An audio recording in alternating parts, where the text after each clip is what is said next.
Hello everybody, welcome back to another Mystic Islands video. I am so sorry for taking 2 weeks to get this one out. I've had a lot of things going on in my life right now.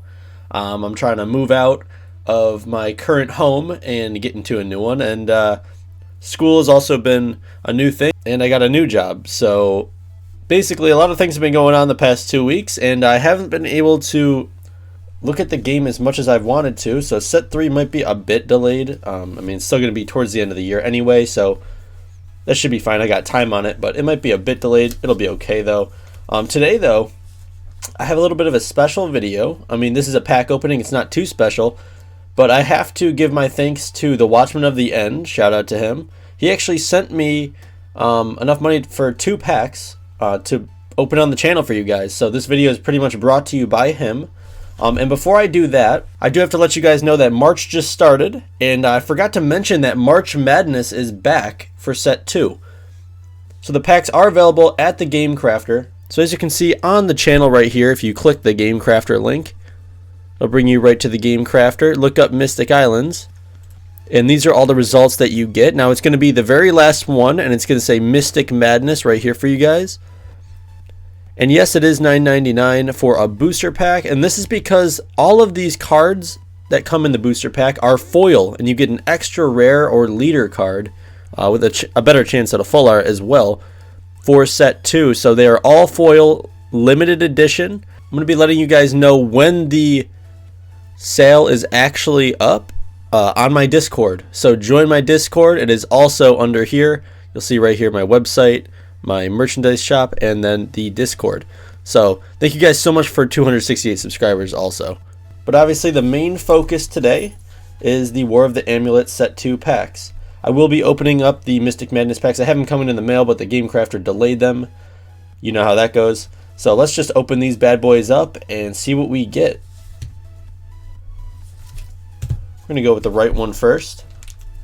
I mean, I haven't cracked a pack in a long time, so I'm actually really excited to do this. I do have a good amount of set 2 cards now, so I'm not looking for anything specific, I don't think. I guess I'm just trying to open up the full art for you guys, and then grab me some goblin cards, because I've been trying to make some goblin decks. So let's see what we got. Alrighty. And as you guys know, these packs are, of course, the regular set 2 packs that are available on the Game Crafter right now, and they're going to be available forever. So these ones aren't limited edition or anything, but it would be very much appreciated if you pick them up. Any money that goes towards the game goes back into the game. So just so you guys know, anything that you guys spend on the game is either going to be used for pack openings or creating new products or expanding the game, of course. So alrighty. See what we get. We get a Spying Sailor. If you guys can see that right there. Okay. When casted, your opponent just chooses 3 cards from their hand. They reveal those 3 cards, and you pick one of them to discard. This could be very nice to obviously see what your opponent has, and then get rid of them. At least one of them. That's a common. Put it out here. Get Goblin Hut Guard. Pretty sweet. Got Inept Troop.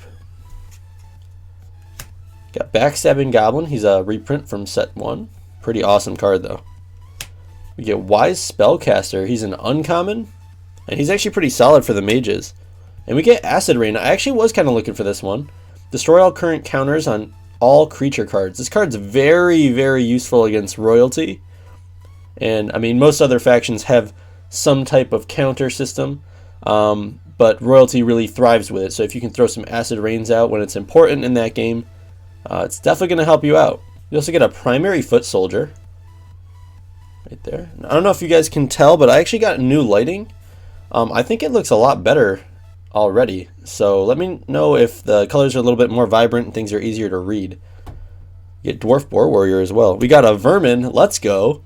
0 attack, 1 defense. Costs nothing. He's just a free little guy. Which, if you are active on the Discord, you saw that some people were excited about a little bit of a Vermin micro archetype, I guess, and we'll see about that. I have a few things planned, but we'll see if they happen. I'll be talking on the Discord about that. Join that again. We get Avarice Stone. Draw 2 cards, lose 1 health. Totally worth it in most situations. We're gonna get a Skeleton Enforcer. Very nice skeleton card, actually. It is very expensive, but it is an untapped 6/1 that has to attack every turn.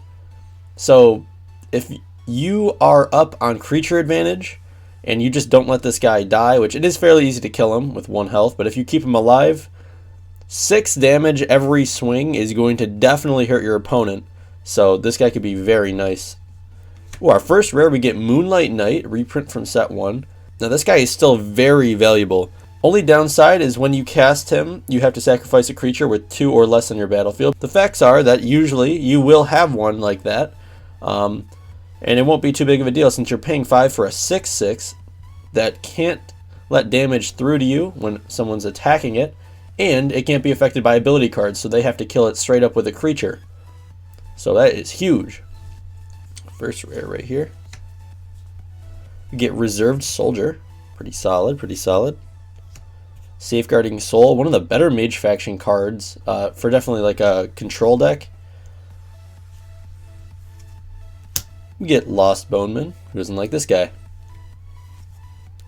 We get an Amulet. Amulet of Power. Check it out. +3 attack, +0 defense, counter and target Dwarf Faction creature this round. Could be pretty good. A little expensive, but sometimes you just need that extra firepower, and it could be very useful for you. Speech of the Dead. Return the top creature from your graveyard to your hand. Once that creature dies again, banish it. I actually built a Vermin deck with few of these in there to bring my vermin back to kill them again. Not very good, it's a pretty jank deck, but it's kind of fun. So, and then our last card is actually Stone Golem Goliath. This is the one that could have a full art card, but we got the regular version. But I'm actually very excited to get this one. I didn't get my hands on it yet. When he's killed, its controller loses 8 health. Not the greatest ability, as you can see, but for 6, and an 8/8 is massive. So it's going to take a while for them to kill it. But it also has exhaust, so you can see this as an upside or a downside depending on your game plan. It untaps at the end of your turn instead of the beginning. So you cast it, it's going to be tapped, right? As soon as that turn ends, he's going to untap at the end of the turn instead. Meaning your opponent does have a chance to kill it, but if they didn't have an immediate response to that, if they try to attack it, their creature's going to die. Then you get to attack with it next turn and it'll untap, and then it untaps again. So we'll see how this card goes. If it's way too powerful, we might have to ban it, but I don't see that happening. So very nice rare though. Alrighty, let's see. As you guys know, I don't like banning cards. It's definitely something I don't want to do. I want to avoid doing that, and I want to balance the game as much as possible. I feel like set 2 is a big upgrade to the game actually, and it brings a lot of valuable strategies into the game. So that every faction doesn't have the same strategy as set 1, so that's really nice. Let's see what we get out of this pack. Traveler's Fortune. Very nice pirate card. Get Dwarven Bruiser. He's alright, he's alright. Big power. Undead Buccaneer. I'm going to attack 3 defense. Reserved Soldier. Again. We get Azure Wisp. This guy's pretty unique. Usually it would die right away because it has 0 defense as soon as it enters the battlefield, but it says it cannot be killed except by creatures, so it can't be killed by abilities either. But when it dies, you get to buff another mage that you control. And I've used this, a little bit of some ideas for you guys. You could use this in conjunction with Safeguarding Soul, and actually, since it is idle, you can't really buff it except with Azure Wisp, so that's pretty cool. We get Avarice Stone right here. Draw 2 cards, lose 1 health. Goblin Hut Guard once again. We get Noble Knight. Pretty solid. We get Pyro Screen as well. This one's pretty good and saved a few people from losing games for sure. Just got to make sure your opponent isn't running Mage and they don't have a forbidden spell or a way to counter it. But if they don't, you're in the clear and you get a turn's worth of no damage. We get Shattered Weapon, a very nice card actually for the royalty. Definitely going to help them. -6 attack, -0 counter on target creature for the rest of this round. Good way to make your opponent lose a creature because they're being a little too aggressive. We get Mermaid Seduction. One of the most awesome arts in the set, I think. My girlfriend drew this one. Just awesome. Get to attach this to a creature, and once it's been attached for 3 rounds, that creature is killed and you get a crystal in your stash as well. So your opponent has 3 rounds worth to get rid of it. If they cannot, they're going to lose their creature and you're going to gain resources for it. So this could be very useful in the right circumstances. And we get a leader card right here, Queen Olivia. She costs 5 crystals or 8 health. The weakest leader statistically, but she is pretty decent with the abilities. You get to tap to gain 1 health. You can also pay a crystal to put +2 defense on a royalty faction creature this turn. Pay a crystal to add a health to her. And pay 4 crystals and target royalty faction creature is now a base 4 attack 4 defense with no skills or effect box. So if you're running low on on mid-range creatures, I guess, like 4 attack 4 defense 5/5s, if you throw out just a primary foot soldier, 1 attack 1 defense, and you need some firepower, boom, you can pay 4 on her and just make it a 4/4 with no ability and no skill. So that could be very nice. So Queen Olivia is definitely good. And there's primary foot soldier, look at that. Spoke it into existence. We also get Inept Troop, once again. And we get Reborn Reaper for our other rare. And man, Reborn Reaper is something else. As long as this creature is active, once per turn you may cast the top skeleton faction creature from your graveyard for 1 less of its original Chaos Crystal cost.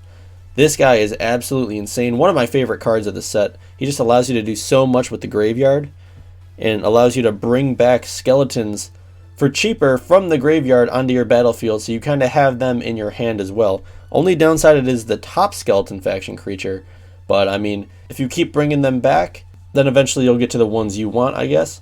But otherwise, I mean, this card is just absolutely awesome. Probably going to be one of the fan favorite cards for the skeletons all time. You also get Shmug the Ogre. I don't have a lot of copies of this guy. I actually really like him. When casted, roll a 6-sided die. If it lands on a 5 or a 6, you get to deal a damage to all creatures that aren't goblins for the turn. So that could actually just kill a few little creatures here and there. It doesn't hurt at all. We get Goblin Swarm. This one's a little bit complicated. Basically, 2 goblin creatures can attack the same creature in 1 turn. Now, normally this is totally against the rules, but, you know, gotta go by what the card says. And it explains all the little intricacies of that on the card. I'm not going to go into it. It's a little bit much. And then our third rare, we get Foot Soldier Fleet. Cost 5. 5 attack, 5 defense. Every time a primary foot soldier enters the battlefield, put a +1 attack, +1 defense counter on this creature until death. So every time this guy enters the battlefield, just enters it. So if it gets killed and brought back with Speech of the Dead or whatever, it'll keep adding counters to this card right here, and it just adds to all the foot soldiers, and they basically just add up to destroy your opponent. So as you guys can see, these are the cards we got: Moonlight Knight, Stone Golem Goliath, Queen Olivia, Reborn Reaper, and Foot Soldier Fleet. A lot of royalty, actually, now that I'm looking at it. So thank you guys so much, and thank you so much to the Watchman of the End for allowing me to open up these packs. So definitely pay him a thank you in the comments section, and please like this video. Thank you guys so much for supporting the game. I told you guys it's not going away, so don't get worried. It might just take a bit. Thank you guys so much. I'm going to see you guys in the next one. Peace.